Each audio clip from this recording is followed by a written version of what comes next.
working on our bell ringer. Our time is starting now, okay?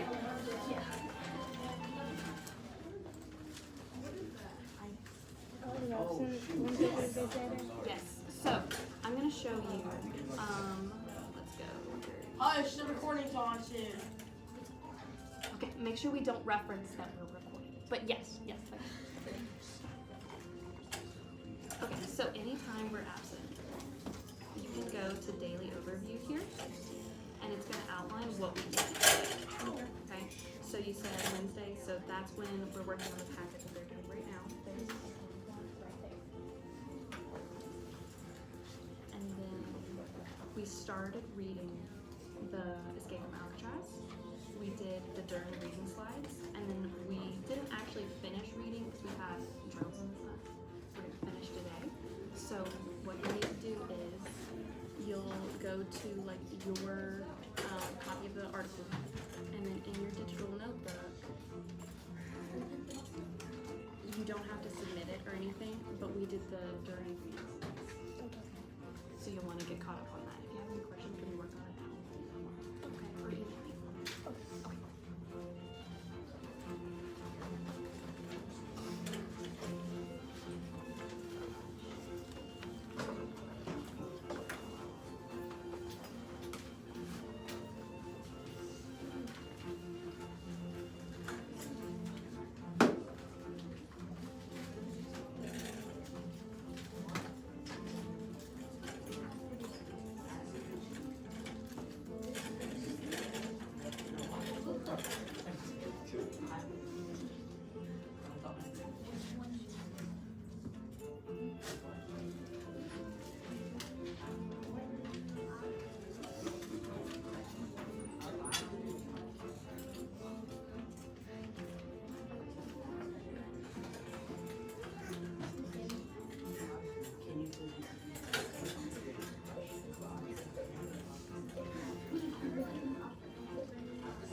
Alrighty guys, so that is all the time we have to work on our vocabulary.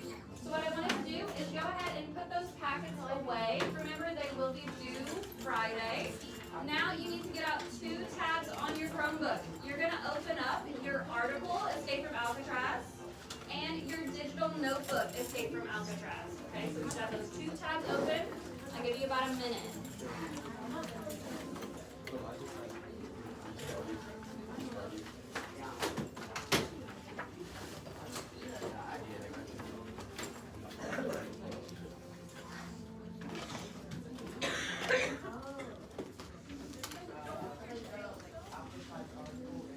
So we're getting out our Alcatraz article and then our digital notebook from last week.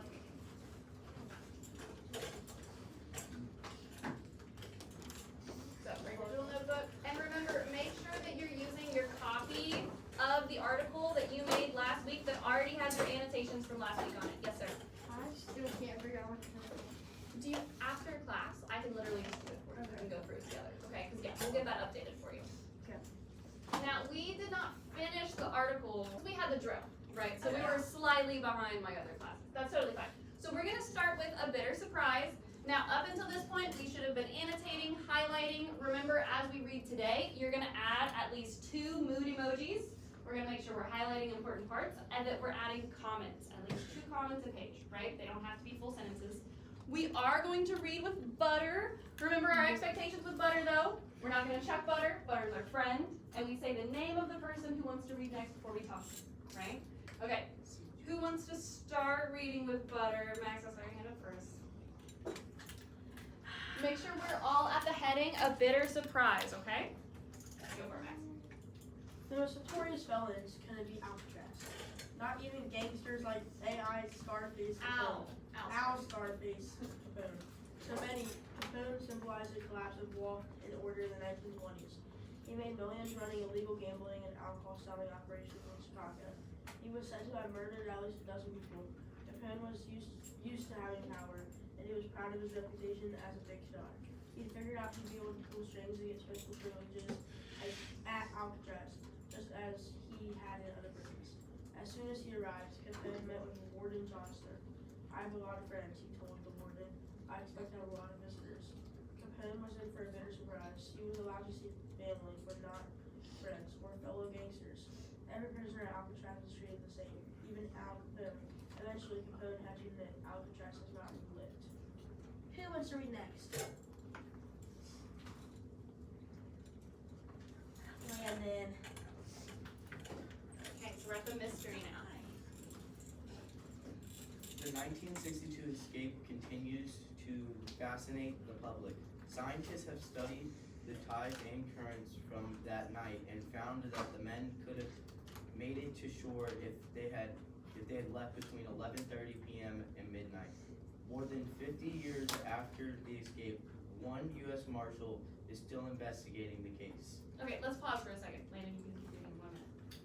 If we were to highlight something in this very small section, the mystery, what's a very important part we probably want to highlight? A reference to present day. Max? Like the part of Bitter Surprise I just read. Ooh, okay, so we're talking about just the mystery. There was a lot in a bit of Oh, surprise sorry, we're going to I talk didn't about see here in a that. second. But in what Landon just read here, it says something is still happening today. What's still going on today? Yeah. The public's still fascinated. Yeah, we Of still how they don't escaped. know, right? We still don't know the answer to the mystery we're trying to figure out right now. Yes.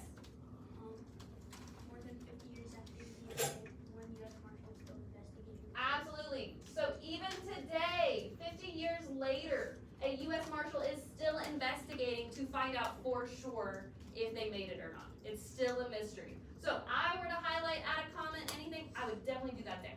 Okay? You can continue later if you want to. I'll read a little bit more. Okay. As tough as Alcatraz was, some prisoners still attempted to break out. During the Rock's 29-year as a federal prison, 36 prisoners attempted to escape.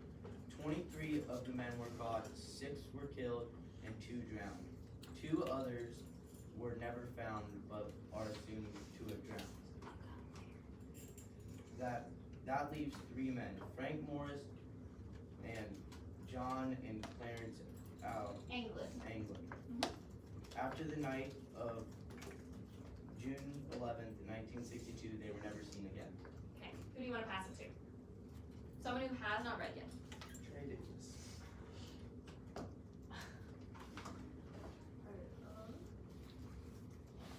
When Morris and the Anglins were discovered missing, a massive search was conducted. Their body was spotted floating in the bay, but it was never identified.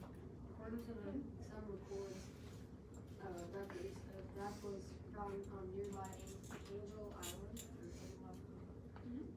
There was rumors of a stolen car, which could have been used by the escapees. In the end, officials concluded that the men had died.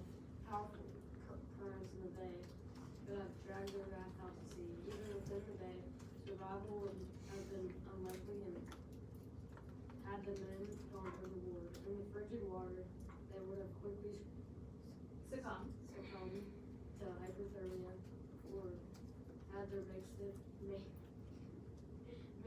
life jackets failed to drown. Okay, let's pause. Hypothermia, that was one of our vocab words. What is hypothermia? What does that mean? Yeah? When your body gets lower than the temperature it should be.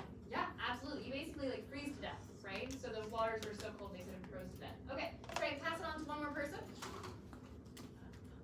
Go ahead. Go. Oh, good catch, Noah. Good catch. He's like my Andy, so I just Okay. So we're not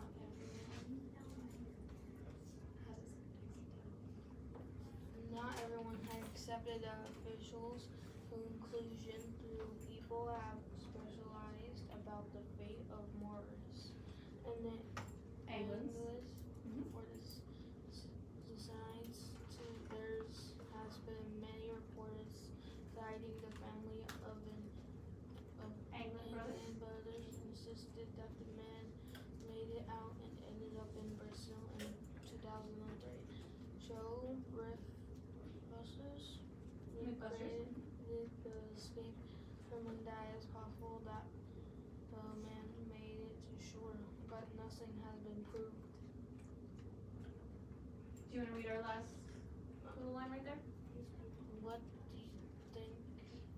Did Morris and Angus brothers make it, or did they perish in the Merciless. waters of San Francisco Bay? Okay, so do we get a definitive answer by the end? No. No, it's kind of like a cliffhanger, right? So what I want us to do is you're gonna have 2 minutes. I'll put our timer up on the board. In your groups, compare annotations. Did you miss anything? Is there anything you want to go back and add a comment for? And do you think they escaped successfully or not? Okay, do you think they made it or not? That's what we're discussing in our groups, okay? 2 minutes, go ahead. Alright. Okay. Well, I've highlighted like the dates were I highlighted I put an emoji next to alcohol and drown. The first like My other one was more the than most 50 important years symbol of the US for now. What's happening? Miss Hammond. Well, my next time I'm going back out. I have a bunch of cheat Do you want to start? I put very curious before that. And I said, and I put that quote. And then I said, for more than 50 years. One and he was searching for What do you think happened? the shore. Would be very chocolate.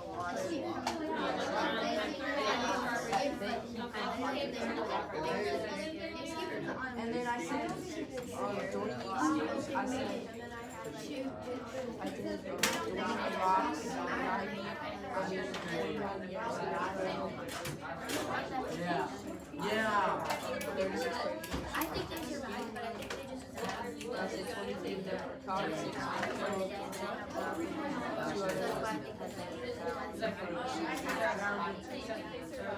and then at the very bottom, crazy escapes look like they were rumors of a stolen car in which they had. And then I said, I don't think they escaped. So we think they escaped. We don't know if they really survived. They just held We on. think they for sure. They just I think they escaped, but I'm still not sure if they like the land. But it was uncomfortable.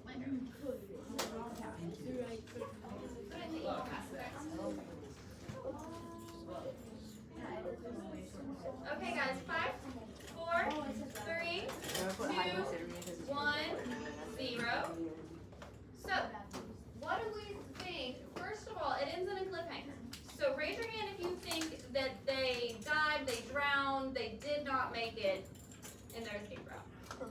Okay, put our hands down. Raise your hand if you think that they did survive, they did escape. Yeah? Okay, so there's a few of us. Okay, my kiddos who think that they did not survive. Why? What evidence in the article leads you to think that? What do we think? Yeah, Layden. that everybody else that tried to escape, they all died. Okay, so statistically speaking, all the other ones kind of ended in failure here.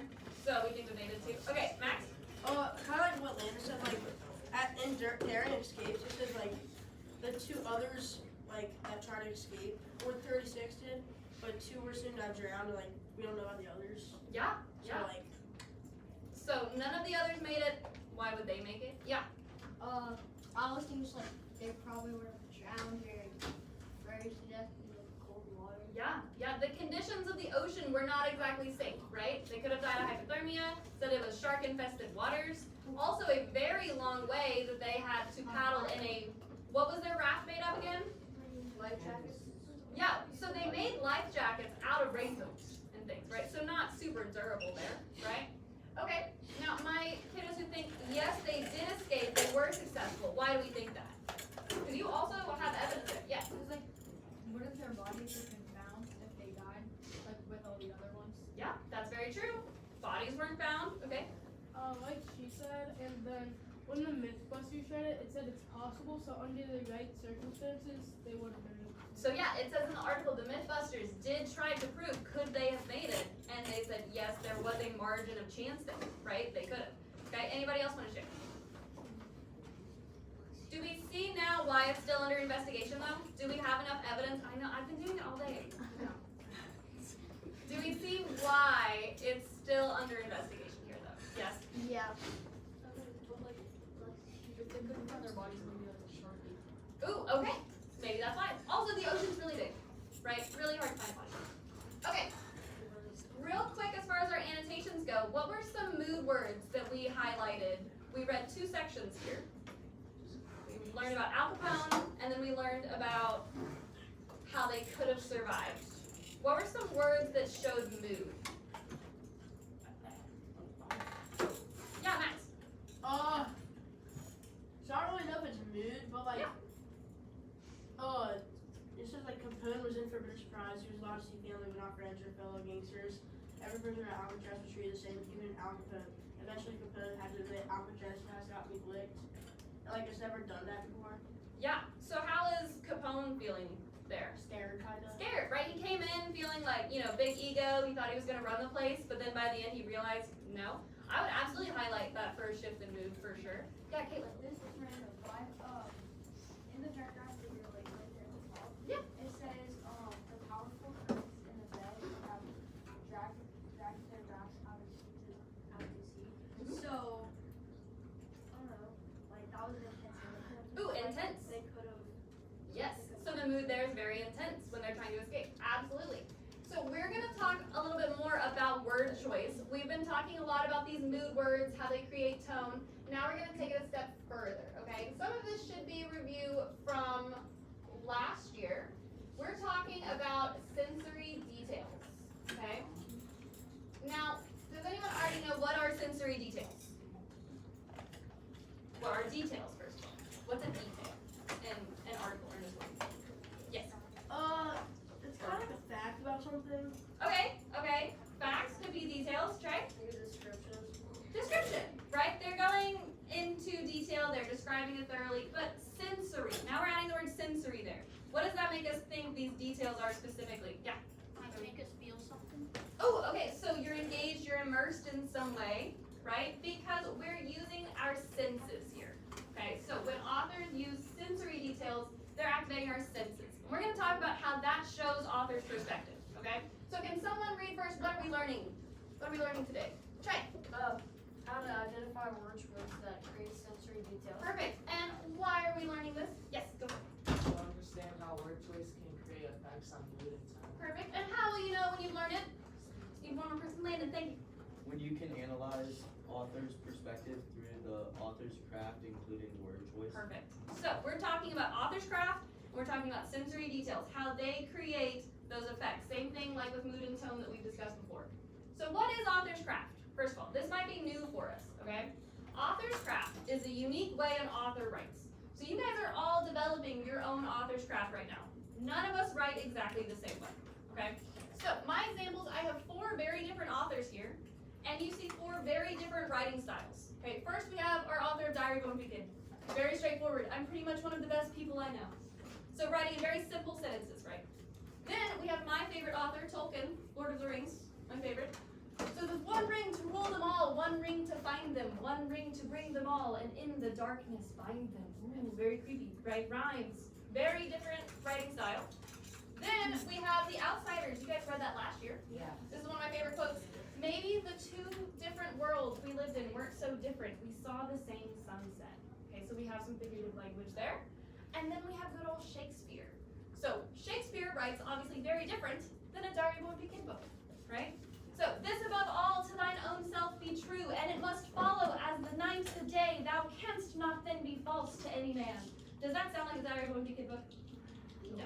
Yeah. Very different, right? So we're talking about how an author writes, creating different details here, different sensory details. So what are sensory details? They are your 5 senses.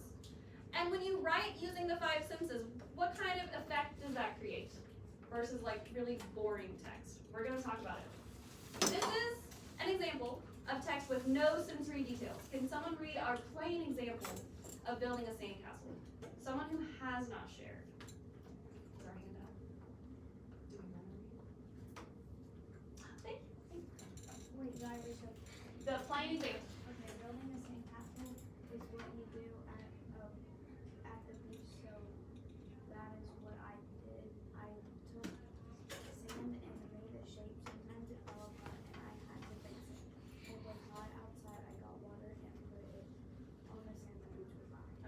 did we feel reading that? Caitlin? It's not, there's no flow to it. You have to have details. So like, Yeah. when you say hot outside, what are you talking about? Like, are we talking about like 50, are we talking about like 60 degrees? Like, Yeah. it's just like, it's nice? We're Yeah. talking about like 90 degrees outside. No details here. Can you imagine an entire novel being written like this? Would we like that book? No. It was hot. I was outside. I saw sand. I put water on the sand. I made a castle. No. No one wants to read that. So now we have what I call our fluffy version. So when we talk about writing with fluff, we're saying that they add all of those fluffy, pretty words, descriptive imagery, right? Those sensory details. So writing with fluff. Who wants to read our fluffy sandcastle? Yeah, go for it. As I crouched down on the warm golden sand, I could feel the grains slipping between my fingers, warm from the sun. The sand was so scorching hot that the warmth lingered on my hands. So I filled my bucket with cool ocean water and poured it on the sand.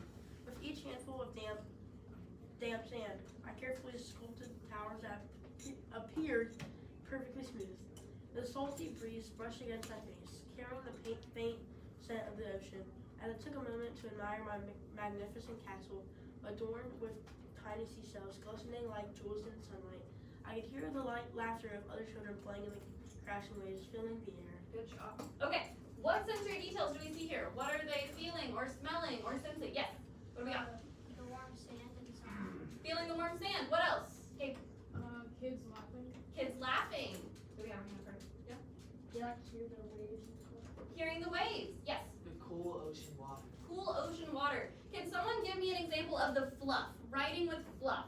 What's some like pretty words here? Some really descriptive imagery that we're using, right? Damp.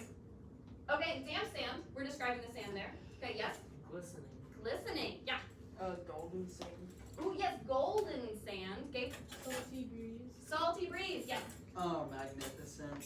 Oh, magnificent castle adorned with tiny seashells glistening like jewels. That's fluffy, right? Yeah. Okay, we'll do one more. Adorned. Absolutely. So this is creating author's craft here, right? It's becoming unique. You're engaged now. Okay. We're gonna practice with some passages. Now when I say passage, in your group, this is our passage. Okay, so very small. But we're gonna be analyzing it, and each group member is going to have a job. Okay, so eyes up here for a second. All our eyes. Thank you. Okay, if you are the detail detective, you'll pick your jobs here in a second. But if you are the detail detective, you're gonna find and identify those 5 senses. Okay, what are they smelling? What are they hearing? What are they touching? Okay, that's your job. If you're the tone tracker, you're gonna decide what is the author's tone. Someone remind us, what is tone? Okay. The way the author feels when you're writing. The way the author feels. So how did the author in the previous passage feel about the beach? Yes. Like they didn't like it. Oh, good. They liked the beach. Now, if they hated the beach, they might say something like, the sand was sticky and icky, it got all over me, the seagulls were so annoying, they kept trying to steal my Takis, like whatever, right? Okay. If you're the craft collector, you're going to point out at least 2 examples of those fluffy words. How do we know it's author's craft? Where's that like descriptive detail there? And then if you're the perspective swapper, this is my favorite. You're going to take 1 or 2 sentences from your passage and you're going to switch perspectives. So just like I did with the beach, if they love the beach in yours, you're going to write 2 sentences showing they hate the beach. Okay? Those are your jobs here. Now, before I set you loose, here's our example. So we have the classroom. Sunlight glittered warmly across the rows of desks, glinting off metal chair legs. The comforting smell of pencil shavings lingered on my nose. Calming music hums happily through the speakers as students work peacefully. Okay, so that's our little passage. The detail detective said that you could see sunlight, you could smell pencil shavings, so we identify it there, and you could hear calm music. The tone tracker notes the author is feeling very peaceful, very calm here, right? The craft collector has 2 examples. Glittered warmly, hums happily. The perspective swapper instead wrote, the sunlight glared painfully bright across the desks. The speakers buzzed annoyingly with awful songs. Probably some Taylor Swift, right? Yeah. So, this is what we're doing. Any questions about our jobs here? No? Okay. I'm going to pass out 1 activity sheet. You are each filling in your job, so I should see different handwriting. If you're a table of 3, you probably want someone to double up on the detail detective and the tone tracker. Those are the easiest. My table of 2, I'm gonna have you guys join another group, okay? While I'm passing out your activity sheet, figure out your jobs and look up on the board. Which story do you want to dib in your group? Have a backup and a first pick. Okay, go ahead.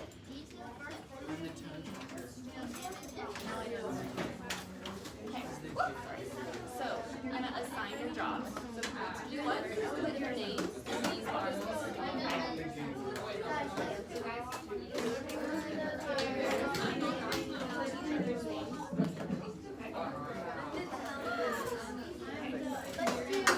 Let's do the figure.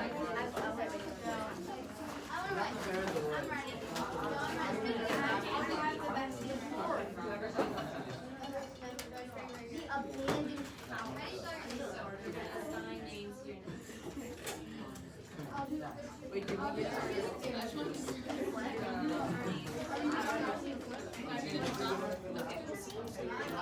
Whoever's doing what? I'm the tone tracker. Wait, did you give us our... I'm gonna give you. No, they write it. It doesn't matter. No, what pick which one? She has the tone No. tracker. Okay, guys. 5, 4, 3, 2, 1, 0. Eyes up here, please. Okay. I have table numbers randomly on these index cards. I'm gonna draw a table. Whoever gets first will have first pick on which passage they get. Okay, so have backups in mind. Okay. First up, table 1. What do you want? The fair. Okay. Okay. Table. Okay. 8. What do you want? Okay. Table 4. Noah. Table 5. What do you want? Music, yeah.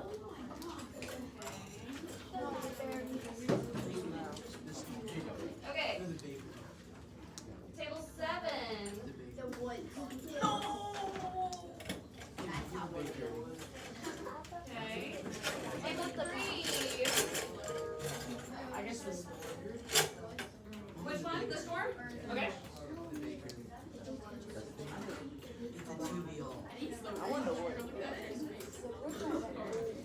What's it? Okay. And then table 2. I guess the bakery. The bakery. I've been wanting to trade the bakers for the store. Okay, who's left? Okay. Do you want the beach or the library? I did not see that. Okay, guys, I'm starting our timer. You have 6 minutes. Okay, 6 minutes. Read the passage out loud first, and then start working on your jobs. Okay, the bakery. Warmth spilled from the open door, carrying a smell of sugar and rising bread. Glass cases gleamed with rows of golden pastries. Eight on the counter with the pennies, flashing with tiny rivers of oil. The sharp scent of wet asphalt filled the air, and the wind howled.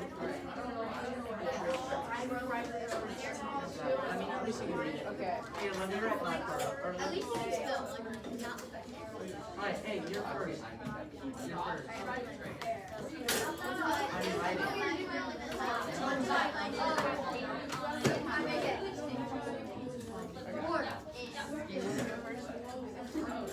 Feeling. We'll just go down that. Okay, so we all have our jobs? Okay, have we read it out loud then? Okay, and who is our detail detective?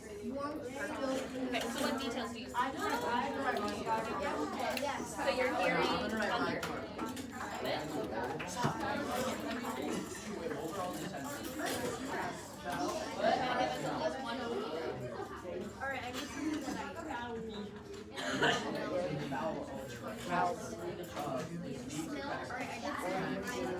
One time it was like Sharp scent of what?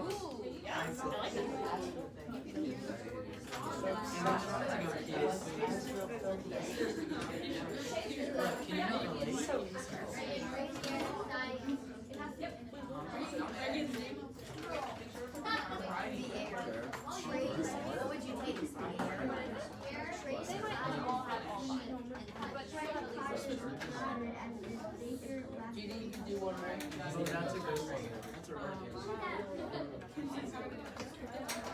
No, it's fine.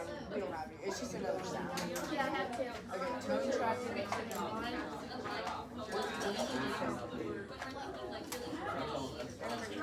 How they're writing.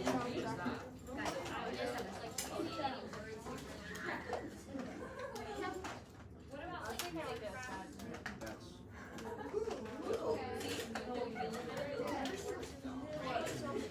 Why do you say my name? Okay. I don't know what they're talking about. That's how I spell my name. And if you're gonna spell my name,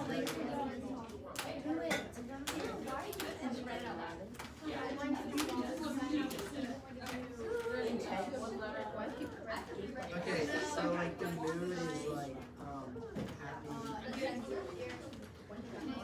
satisfied. Dramatic.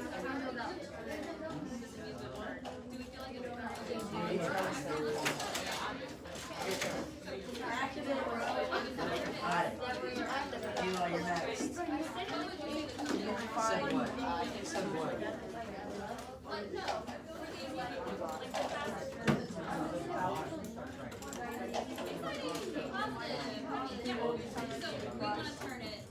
Is it just so think about how you can I would already know this,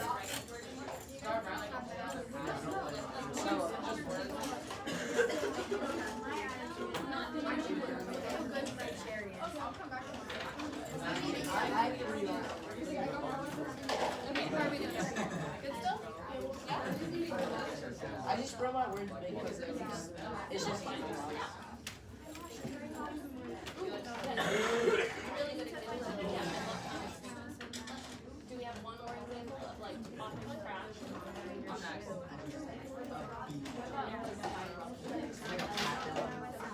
And the two are perspective swappers? Okay, so right now, how do you sort this? Yes, right? So now, I want you to say about what you said about imagine the author loves going and he's so excited that it's right. You're right.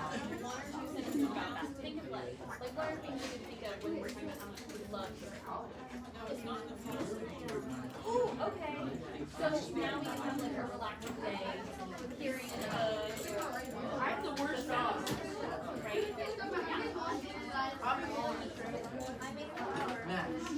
Max. Okay, how are we doing over here? What do I do on this side? Oh, okay, so you're our perspective. The big one, my favorite too. I think this one is so fun to swap in perspective. So right now, how would you describe Simon's favorite? Good. Happy. Okay, now imagine we walk into a bakery. It's horrible. Yeah, if it smells horrible, what does it probably have? Golden cupcakes.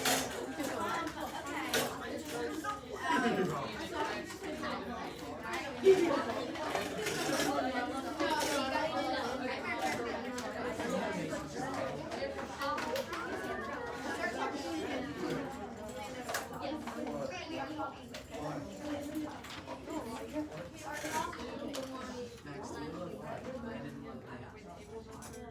didn't look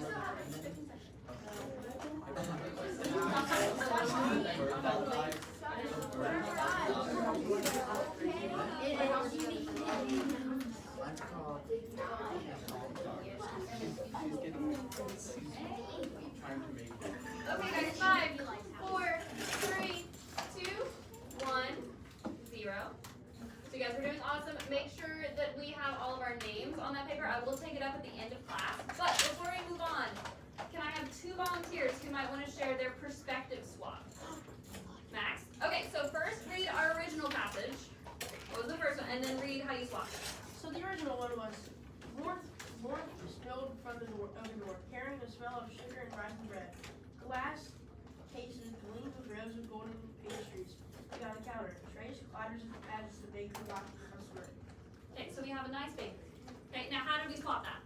I said, I walked into the bakery.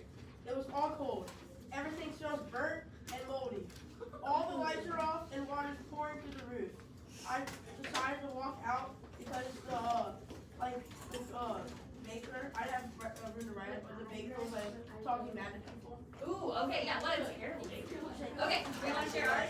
Okay, so first read our original passage, and then how do we swap it?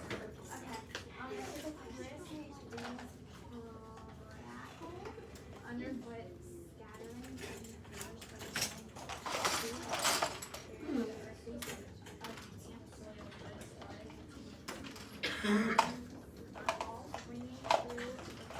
Okay, so we had a nice stroll in like a hike in the autumn woods, right? Autumn. Okay, how do we swap it? It says the annoying weed crackled underfoot across in bland colors. And smelled like dirt and mud. Birds tried hitting me with flying down. Yeah, that sounds like a terrible time. They would not shut up. Okay, great. We want to Okay, we'll do one more. Okay, what was our original one? Waves crashed against the shore, spraying cool mist into the air. Warm sand shifted underfoot, clinging to toes and ankles.